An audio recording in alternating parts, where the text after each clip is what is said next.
Hello friends, welcome back to our channel. আমি শ্রাবণী চলে এসেছি তোমাদের সঙ্গে নতুন একটা ব্লগ নিয়ে। আশা করি তোমরা সবাই ভালো আছো। হ্যাঁ, আমিও খুব ভালো আছি। আর আজকের ব্লগটা হলো আমার ফ্রেন্ডের বিয়ে নিয়ে। তো এই শীতকালের ওয়েদার বুঝতেই পারছো।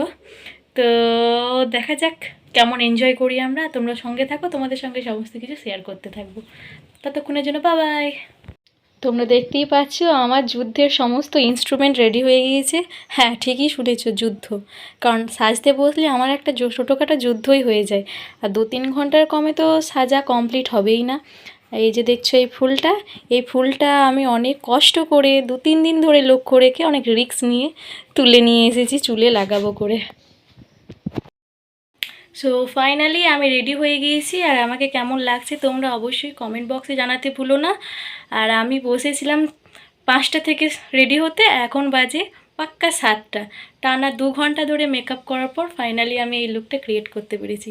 তো কেমন লাগছে তোমরা অবশ্যই জানিও। চলো এবার বেরোনো যাক। অনেক দিন পর সমস্ত স্কুলের ফ্রেন্ডদের সঙ্গে দেখা হলো, তাই খুবই ভালো লাগছিল। আসলে স্কুলের পর থেকে তেমন তাদের সঙ্গে আর দেখাও হয়নি, আর কথাও হয় না। এখন কলেজে উঠেছে সবাই, নতুন নতুন ফ্রেন্ড হয়েছে। আর এদিকে কোণে এতই বিজি হয়ে গিয়েছিল যে তার একটা সিঙ্গেল ফটো পর্যন্ত আমরা তুলতে পারিনি। তো কী করবো, এরকমভাবে ওর লুকটা দেখাতে বাধ্য হলাম। আর অবশেষে অনেক কাড়াকুড়ি মারামারি করে একটাই তো সেলফি তুলতে পেরেছিলাম। কি ভাবলে বর এসে গিয়েছে? হ্যাঁ, আমিও ভেবেছিলাম প্রথমে যে বর এসেছে, কিন্তু তারপর দেখি বর আসেনি এখনো পর্যন্ত। আমাদের টোটো চলে এসেছিলো বাড়ির জন্য, তাই চটপট খাওয়া দাওয়া করে বেরিয়ে পড়লাম আর কি। টোটো অনেকক্ষণ থেকে ফোন করছিল, সবাইকে বাই বাই করে দিয়ে